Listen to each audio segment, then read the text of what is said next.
everyone to our second NANN Connection. My name is Kelly Thompson, and I'm a neonatal nurse at Munster Community Hospital in Munster, Indiana. I'm also the chair of NANN's membership committee, who is hosting tonight's event.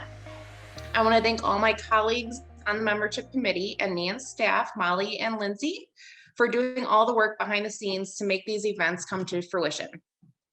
NANN Connections were born from the feedback that we received from NANN membership and the 2020 annual conference attendees, who shared that they needed and wanted more opportunities to connect with their neonatal peers from all over the world. So NANN will continue to host similar events like tonight to all neonatal nurses throughout 2021. Before we get started, we want to hear from you via our Zoom polling system.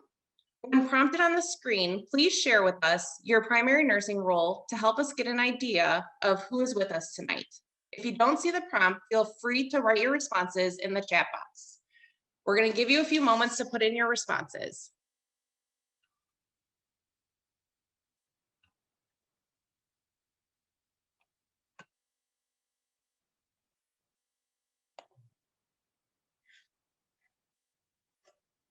We're going to wait, and then they will post the responses once we've got a majority of people that responded.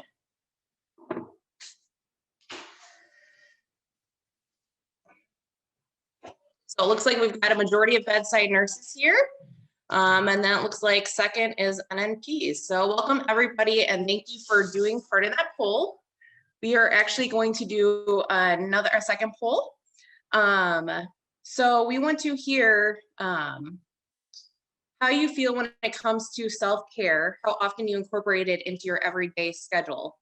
Is it daily, twice weekly, monthly, or almost never? So again, feel free to respond, and then we will wait and get some results posted up.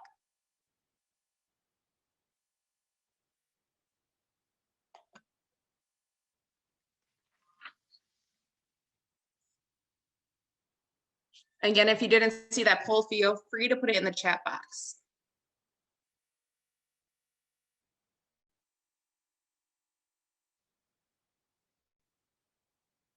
Oh, so it looks like people do incorporate some self-care daily. So that is great, or twice a week. So that is really good to see. I know it's an important topic for many of us, so thanks so much for sharing with us. So throughout our time together, please feel free to ask any questions at any time about anything through our chat box, and we would be more than happy to answer them for you. And just as a reminder, for joining us tonight, you've been entered in a giveaway for a $100 gift card to Spa Finder, so you can add some more self-care into your life. You got to stay tuned to the wrap at the end of today's session to find out if you've won. You must be present on the call to win. So let's get started.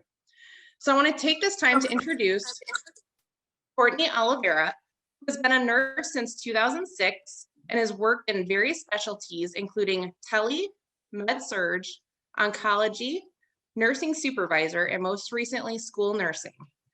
Courtney is also very passionate about working out. She is certified as a personal trainer, group fitness instructor, health coach, spin instructor, and a Pilates instructor.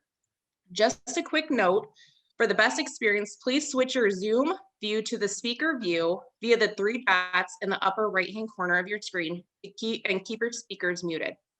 And now it's time to welcome Courtney. Thanks so much for joining us, Courtney. How are you? You guys are going to spend the next 25 minutes with me.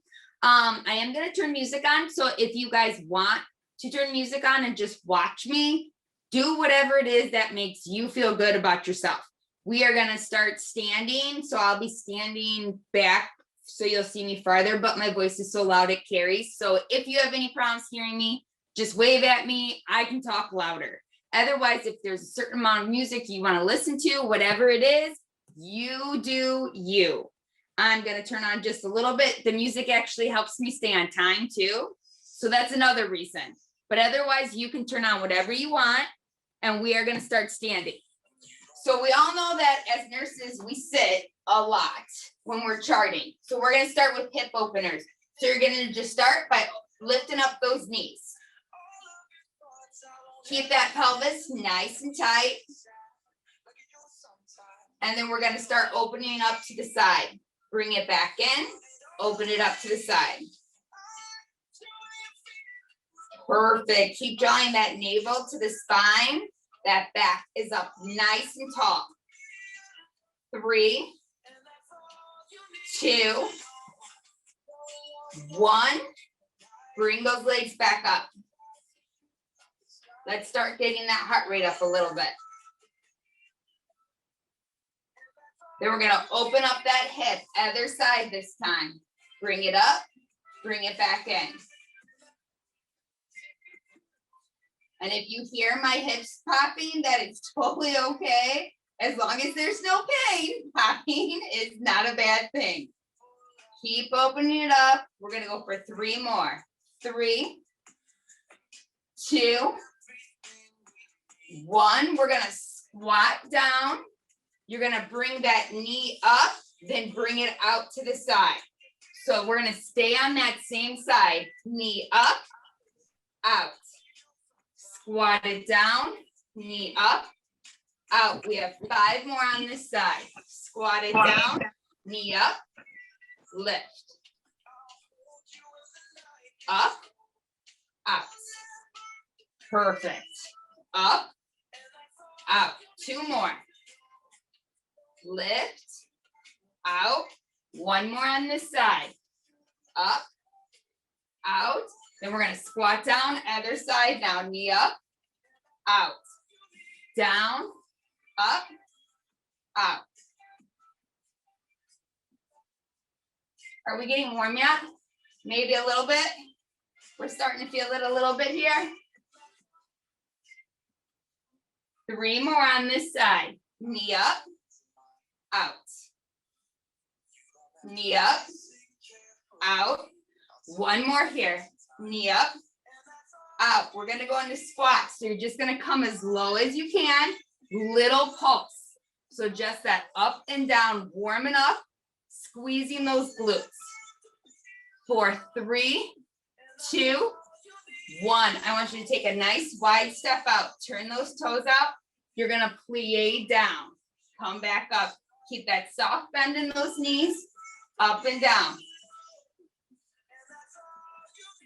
3, 2, hold it down. Little pulse here. Just opening everything up, getting that lower body warm. Then we're going to be laying down. We're going to go for 3, 2, 1.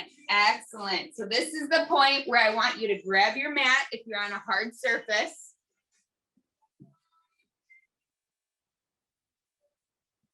I'm going to adjust my camera just a smidget, and we are going to do a lot of more work here on the ground. So I want you to put that forearm down, that shoulder stacks right above that elbow. We're going to bend this bottom leg. That top leg is going to be nice and straight with its toe pointed. We're going to lift up as high as we can, slow lower. We're going to go for 10. 9, remember to point that toe so you're engaging that entire muscle through the back of that leg. 5 more. 4, 3, 2, 1. I want you to bring that knee so it taps right down in front of you. You almost feel that twist of that spine. Then kick it as far back in that room as you can.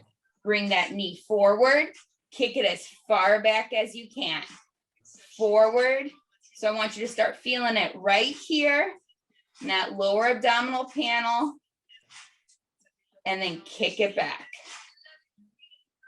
We're going to go for 5, 4, 3, 2, 1. Then I want you to tap in the front, bring it straight up. Bring it down, straight up. So we're just working through the hips.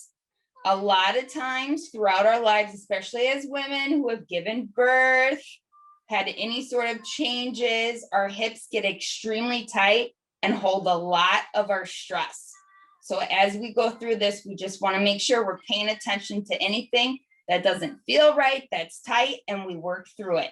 1 more. And then we're gonna go back to up and down. One more round of those on our legs. Start to feel that little burn right here in those hips. Bring it up, make sure we're keeping that tummy nice and tight. That's why we're keeping that arm right here.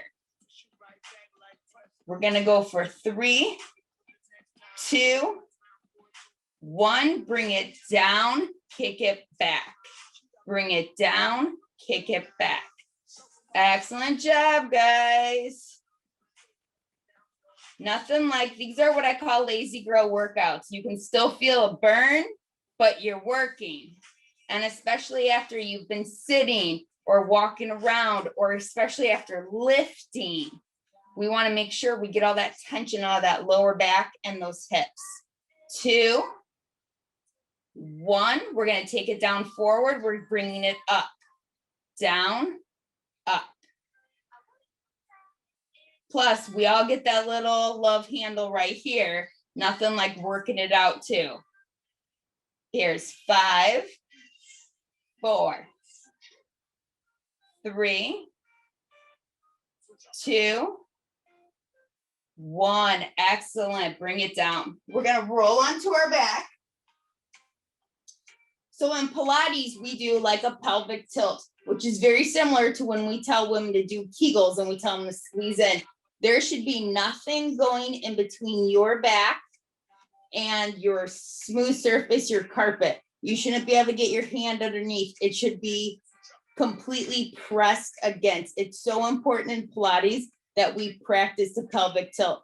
So you're going to squeeze just like you would in a Kegel and then arch your back up. So then you have the space here, pelvic tilted forward, and then create that space. We're gonna go for 5 of those. Bring it, tilt it up. Perfect. Push it down, bring it up. 3, 2, on this next one, I want you to hold it. So you're gonna bring that top pelvis forward. We're pushing that lower spine into the mat. You're gonna hold, then exhale, nice flat back. We're gonna inhale again. Inhale, bringing that pelvis forward. Exhale. Still keeping that lower back connected. We're gonna come up to Pilates hundreds. So I want you to either bring your legs where they're bent. You can bring them straight, or you can leave them on the floor. It's whatever's most comfortable, but we're gonna work deep into that abdominal panel. So if you want to bring them up, you can. You're going to hinge up here. We're going to take 5 pulses, breathing in, 5 pulses, exhaling. So it's going to look like this. Inhale, inhale, inhale, inhale, exhale, exhale, exhale, exhale. That's 10. Inhale, inhale, inhale, inhale, inhale, exhale, exhale, exhale. 20. Keep it up. Exhale. 30. So it's 5 breaths in, 5 breaths out. 40. Keep it up. 50.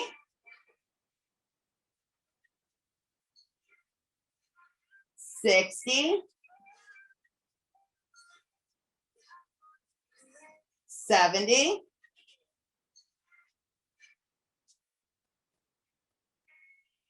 80.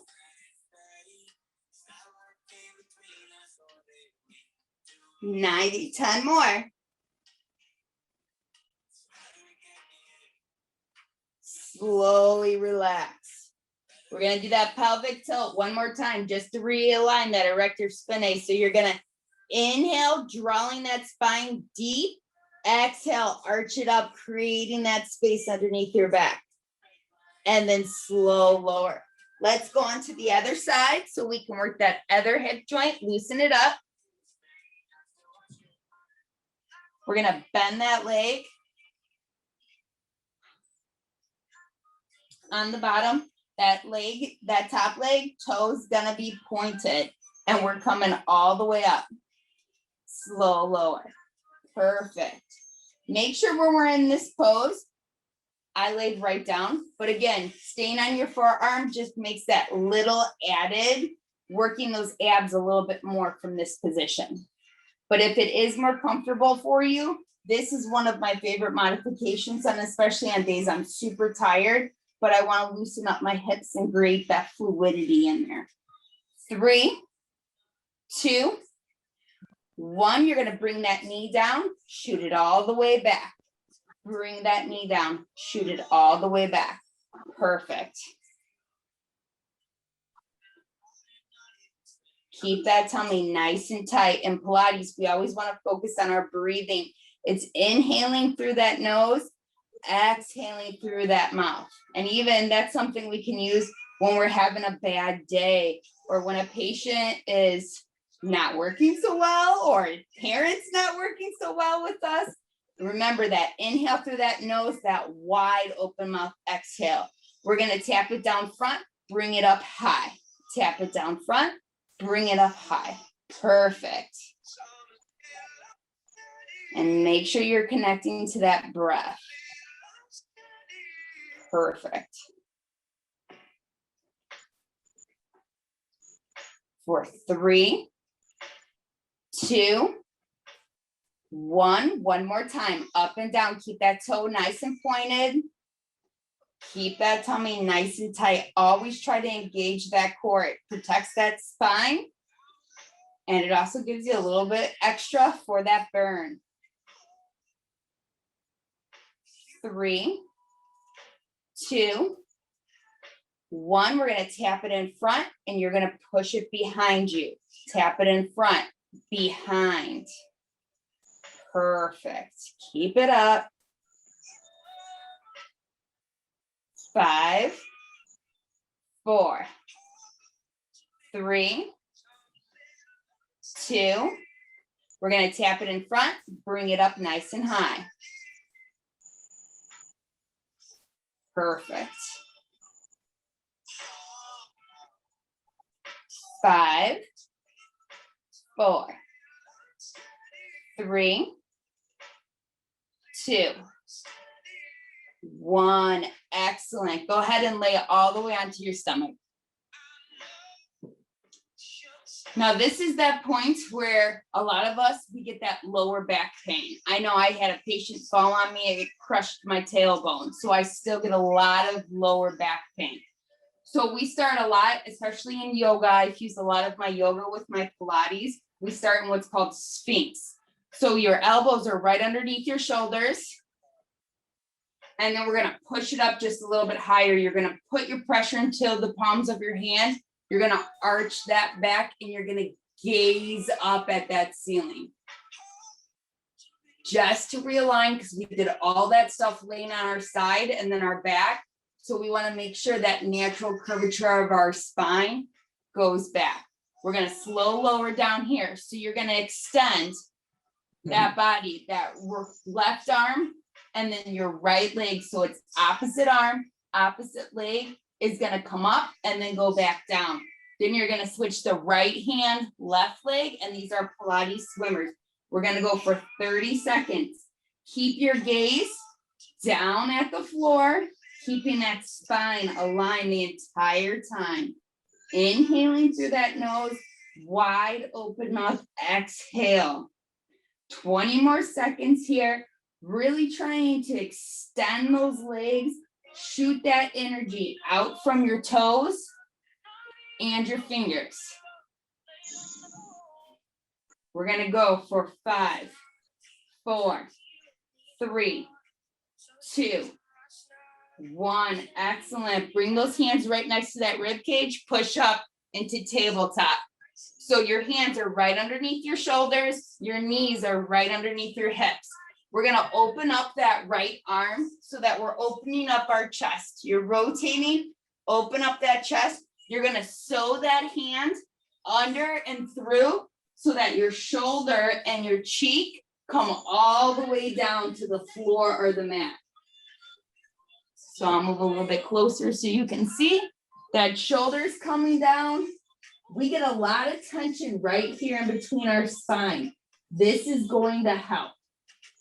So that you can see the view, it's your hands in front, your cheek is down, your shoulder is down.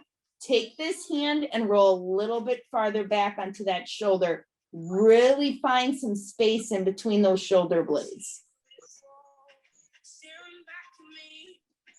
Inhale, slowly push into that arm. Open up other side. So we're gonna open up the other side now, twisting, sewing that arm through and under, creating that space. Stick that tailbone up nice and high. Nothing wrong with that. And then slowly bringing it back up together. We're gonna curl those toes under and you're gonna push up into a downward dog. So you're gonna try and push those heels down towards the ground, ears in between the elbows. Trying to get those heels all the way down.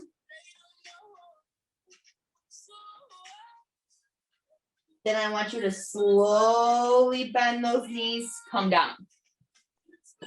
We're gonna sit up nice and tall, bringing the soles of those feet together. I want you to try and bring those knees as close to the ground as you can and lengthen that spine. So I want you nice, sitting up nice and tall, lengthening that spine, trying to feel like there's a string pulling the top of that head right up.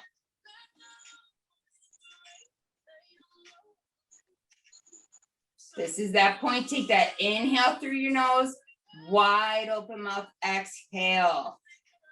Push those legs a little bit farther forward, and then you're gonna lay hinging forward, trying to hinge as forward as you can. If you can, rest those elbows down, stretch out the back of that hip joint all the way into those glutes. And just remember to breathe.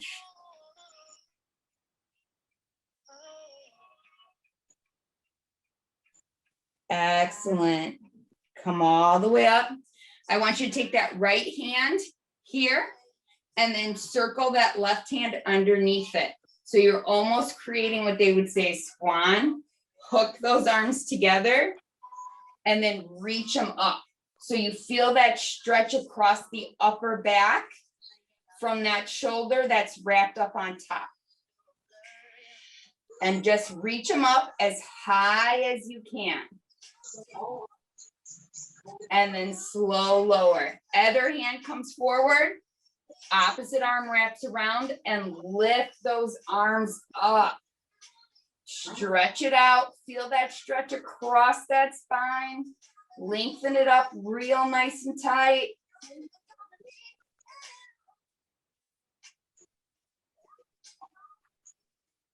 And then slow lower. Excellent. I think I'm close to running out of time. Yes. So I just want to tell you guys, remember, most important thing about Pilates, inhale through your nose, wide open mouth, exhale, breathe through. Make sure you're stretching out. Make sure you move around a little bit. And if those hips get tight tonight, make sure you try those pelvic tilts. Thank you guys for having me. This was awesome. Thank you, Courtney, so much. We're going to all be feeling that tomorrow, whether you're working or not. We're all going to have a hard time getting up and down tomorrow. So thank you, Courtney, so much again for doing that for us. We really appreciate it. Okay, everybody get a sip of water. We're going to start our next presentation. It's my honor to introduce tonight's speaker. It's NANN's past president, Pamela Spivey, who shares her 36 years of expertise in neonatal nursing and leadership development as an international speaker, author, and a certified leadership coach. She supports individual clients and corporate teams throughout professional coaching, leadership development, and consultative services. Most recently, Pam joined the Inspire Nurse Leaders as a leader of the Wellness Resilience Program and leader of the developmental coaching. Her unique experience and passion for caring drives her mission for helping nurses away from their wall and towards their possibilities. Welcome, Pam. Thank you so much, Kelly. I can't believe that you could say all of that after doing some amazing work. That's the reason I didn't join tonight, Courtney. That was amazing. because I would be still trying to catch my breath for the next 20 minutes. So I'm going to pull just a couple of slides up for you guys to follow along. Okay, let's see. Can everyone see that? Okay, thanks, Kelly. So the group asked me if I would just spend a couple of minutes talking about compassion fatigue, and the literature often calls it the cost of caring. Now, I know that many of you have experienced patients that really just took every emotion out of you, all the different things that could possibly be given to that patient and family you gave. We are the care providers, the caretakers. We are the compassionate group that is with that patient and family all the time. But it really does put a toll on us. And the formal term for it is compassion fatigue. And the literature around it really talks about those experiences by helping people and or animals in distress. I have 2 4-legged little babies in here with me tonight. And the thought of losing them could also be a traumatic event. And so I bring that into it as well. When you have compassion fatigue, you have this overwhelming tension and preoccupation with the suffering of others. And I know every NICU nurse has felt that at some point in their career. And it's almost as a secondary trauma stress that stays with you because of you being the helper. So let's dig in. The first thing that I want to talk about tonight is we have heard the term burnout, right? You are looking at one crispy nurse.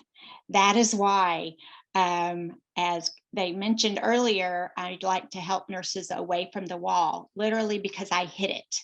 I hit it going 100 miles an hour, and burnout is really described as that emotional and physical exhaustion, and really the disconnect from your work. Now, compassion fatigue, there is a component of burnout, but there is so much more. It is a profound exhaustion to where you struggle to sleep at night and you struggle to get up in the morning to go to work, or struggle to get up for your nighttime work. It's really hard for you to feel any empathy for your patients and others around you, your colleagues, your family members even. You've lost that joy, that enjoyment at work.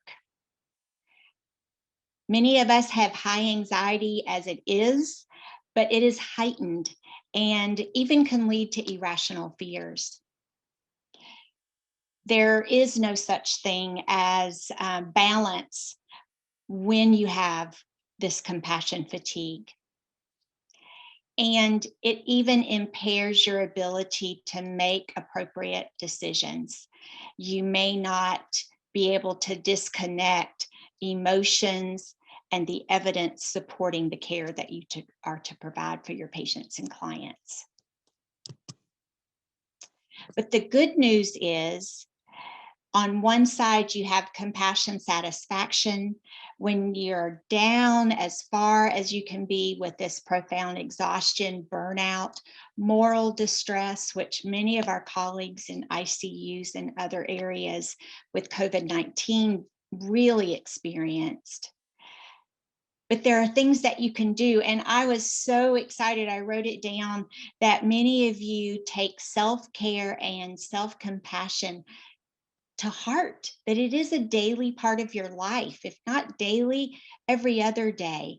And that in itself, the breathing that Courtney mentioned, the movements that y'all did with Pilates and combining it with yoga, those really do provide not only physical endurance and resilience, but also that inner resilience that we get from really taking care of ourselves. And once you get to this higher level, this light, if you will, of compassion resilience, you are really refueled and re-engaged in what you do, your meaningful work that every one of you do each time you go to work. So what are some of the causes of compassion fatigue?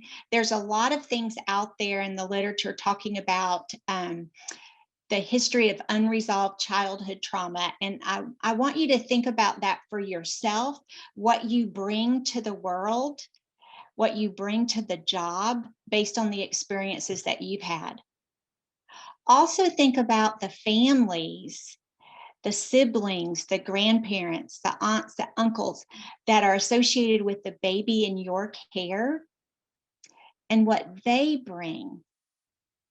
It might help us understand and provide a little more compassion if we recognize that we all bring stuff into our work. And that is also true for the families. I know I have a problem with personal boundaries and professional boundaries sometimes, but it's the lack of those boundaries that lead to this profound exhaustion, compassion fatigue. Also, when you think about our work, I consider ourselves as servant leaders, right? As nurses at the bedside, as nurse practitioners, as lactation consultants, all of us being other directed. We care for others so much, we forget to care for ourselves.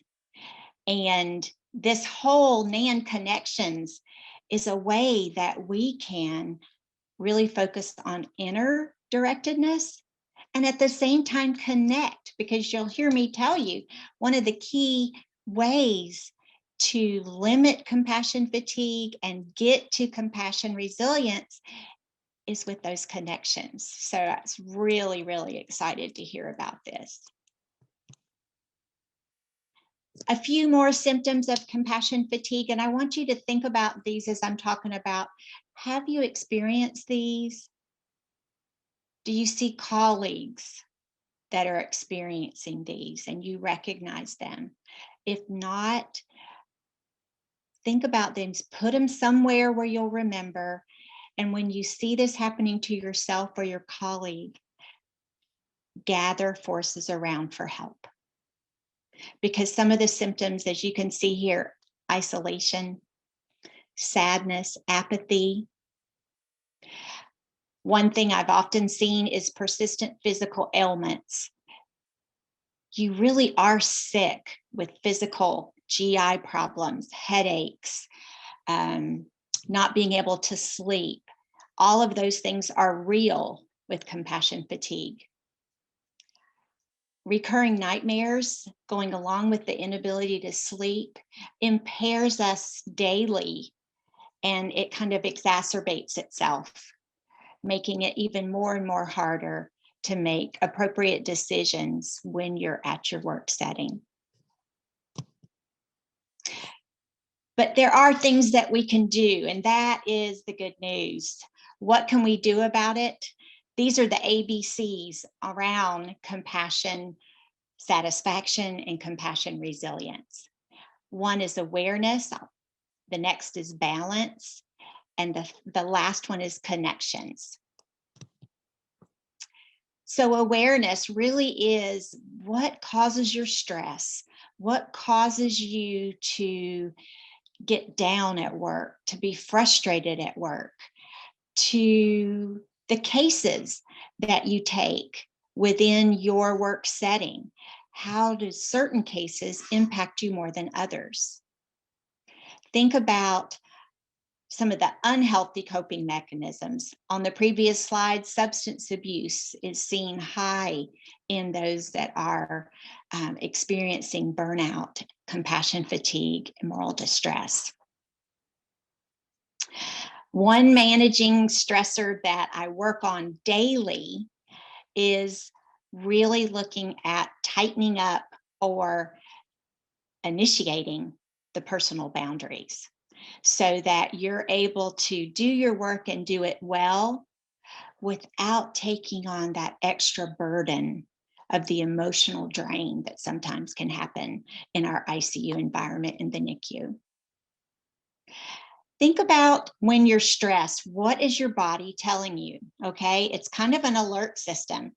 Are you having headaches? Are you having back aches? You know, when Courtney was doing the shoulders and opening them up, my knots are back there in the shoulders. So I'm writing down, and I'm not going to show you my stick figures, but things to do to open up that. I'm going, yes, I need to adopt that healthy maneuver, so those knots are not as prevalent.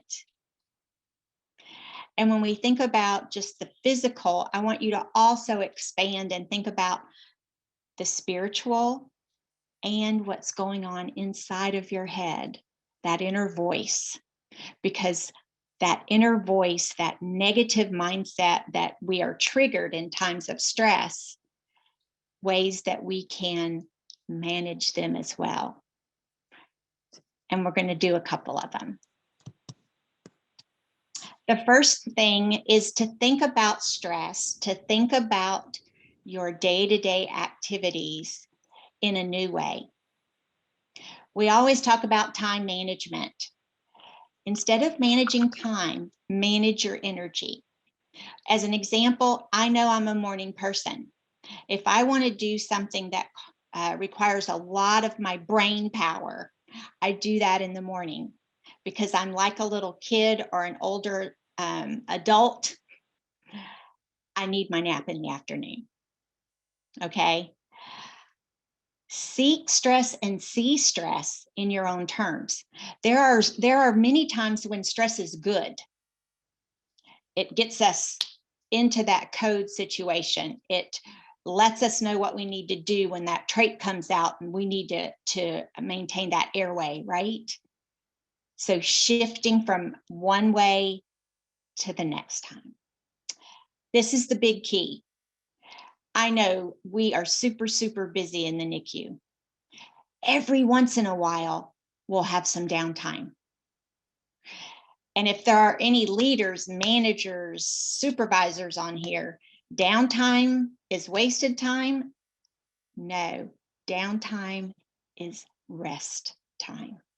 Even if it's just 2 minutes, you need to rest to renew yourself for the next thing that happens. Another way about shifting your mindset, an old way to a new way, is rituals rule. Daily activities that help you move forward and be less stressed. The more you practice them, just like with Pilates, the more you practice the breath in and out, the more flexible you will become, the better you'll be able to actually exert yourself beyond what you think you can do. That's shifting your mindset. The other thing around moving from compassion fatigue and burnout and moral distress is to really recognize what boosts your energy, what depletes your energy. And I've put a couple of examples here, and I'll be very happy to send the slides if people would like some of these to give you some ideas about things to do around energy busters and energy boosters. Limit contact with people who drain your energy. People go, well, that's easy, Pam, right? No. You have to be colleagues and do the work and be professional, but there might be some people you just don't like to work with because of their energy. So limit the contact that you can and seek to put energy back in yourself. One way you can do that is to be reminded of your own strengths. What do you bring to work every day to help your patients and the families that you care for? What can you bring every day to your family, to yourself, to the community around you? Ask for help when you need it. I've been a nurse for 35, 36 years now. And there are still people out there that say, well, I can't ask for help. I'm supposed to know everything. Nobody knows everything. Nobody knows everything. If you're starting to feel that you're emotionally drained, you're physically drained, you're constantly frustrated, these are signs that you need help. How do I know that? Because I went through it. That's why for the rest of my life, I want to help people away from that. So really look at and pick one of these energy boosters that you can do tomorrow to help you move forward. And less compassion fatigue, more compassion satisfaction. So how is your energy? For those of you that did Pilates, you're probably thinking, oh, wow, I am really ready to go. Others of you who came on tonight because you heard about the topic and you're feeling kind of depleted. So I'm going to share just a couple of things that you can do, and they're all evidence-based, guys. All right. It's not frou-frou. It's not woo-woo. It really is things that work.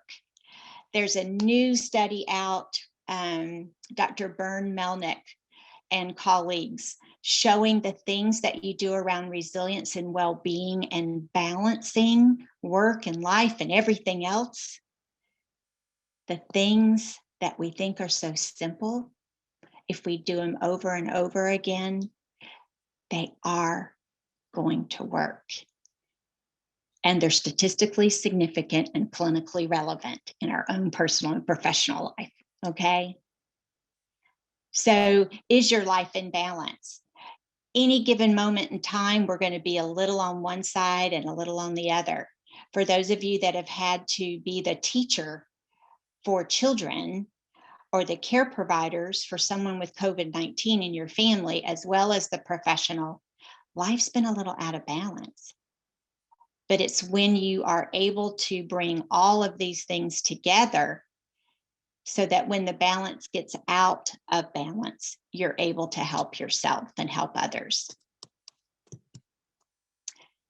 So as I mentioned, connections, us just connecting online and in Zoom tonight and doing Pilates, that connection is essential for compassion, satisfaction, and compassion resilience. That's me in the top corner, Cinnamon, my dog, who's 14. She's down at my feet tonight. She knows I need support when I get on these calls. Find connections in your work setting. Find connections on the World Wide Web. Find connections within your community and really nurture them, just like you would nurture yourself, because these connections are the people and the places and the things that can help you move from that compassion fatigue to compassion satisfaction and resilience. So here are some things that the literature says really works. Put joy, love, hope, laughter, and gratitude in each day. You've probably heard named 3 good things that happened or 3 things that you're grateful for. Some people write them in a journal. Some people lift them in prayer. Some people write them on paper and stick them in a jar. Whatever works. Be grateful, be thankful. And sometimes it's a little bit easier and sometimes it's a lot harder. But there's something, there's a silver lining somewhere in the day that you can write about. Think of things that bring a sense of joy to your life. Who would you really want to contact? I saw Deanna get online this afternoon. We've contacted on LinkedIn, and I just wanted to go, hey, how are you? Call them, text them, send them a letter. And then what made you laugh today? Laughter is good medicine. Mindfulness, you know, there's a whole thing around mindfulness, and Courtney brought it up even with the breath, right? It's really being in the moment, being aware of your breath in, your breath out, and experience it moment to moment. And the effects are listed here on the slide: reduces anxiety, calms the body, decreases stress. There are many things out there around mindfulness that you can look up. Here's just one example of how you can breathe in and use the breath. This is Kristen Neff's work, and what she says is to breathe in compassion, pause and hold it, acknowledge the difficulty that you're going through or that your patients are going through, and then exhale and breathe out that compassion to others.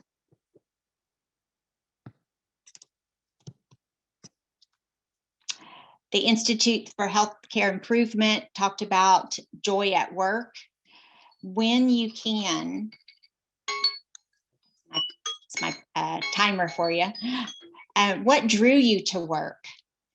What is your purpose in serving in this way? So when you connect back to why you did the things that you're doing now, that can help you connect back to that compassion satisfaction. And I'll leave you with this, and I want to make sure y'all get copies of this one because it's the emergency well-being card. You can carry it around with you. It's where you make a list of those that when you're upset, what can you do to feel good about it? When to feel good about yourself. Maybe it's an affirmation. I can do this. I've done it before, right? Make a list of positive things to say to yourself when your inner critic is giving you a hard time. Make a list of people you can contact if you need support or just a distraction. You've had a bad day and you just want to talk to someone about it. And then make a list of who and what to avoid when you're having stressful time. Those are the energy busters that you want to try to be away from. But the bottom line with compassion fatigue is if your compassion doesn't include yourself, it's incomplete. So ask for help. Be aware of what causes you stress, what can help balance that in your life, and then don't forget those connections, just like NANN Connections. I can't say enough about how this impacted me, that y'all come together and do things. So thank you so much for your time this evening, and I'll send it back. Thank you so much, Pam. We do have a question for you on the chat. Yes. It's from Sonia. She wants to know, do you have any advice for nurses who experience burnout due to struggling with night shift? Okay, good question. It's probably physical, emotional, psychological, burnout and exhaustion and depletion. There are people out there that their inner workings do not work for night shift. I would first talk to your healthcare provider and let them know the symptoms that you're having, and talk to your employee assistance program, because they may have some things that can benefit you in working on the night shift while seeking something else. You need to talk to somebody about it.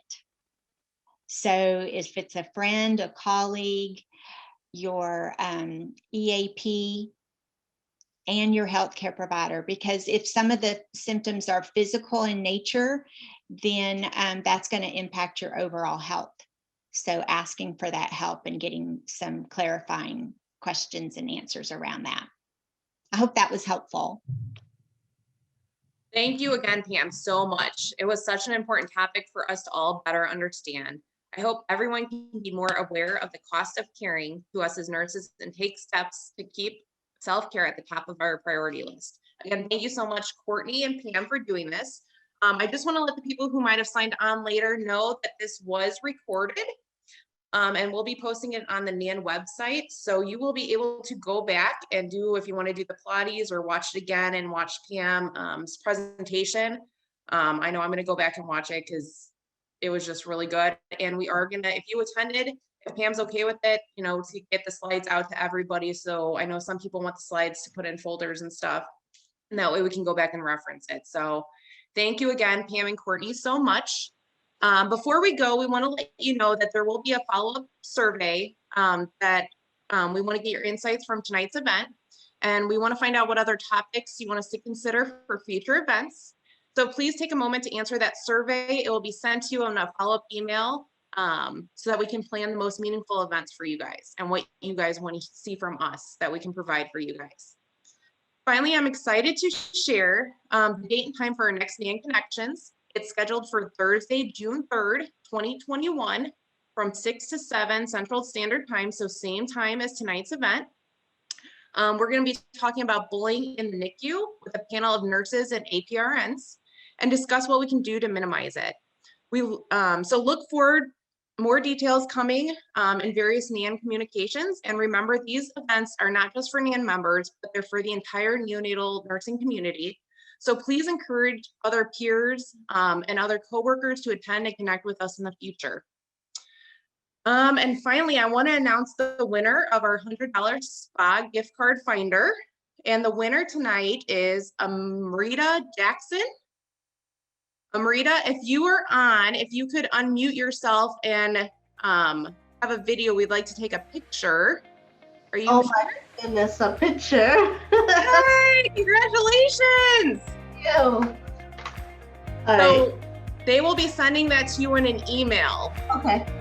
So look on the lookout for that. So hopefully you can go enjoy some time for you and take some time for yourself. Amazing. Thank you so much.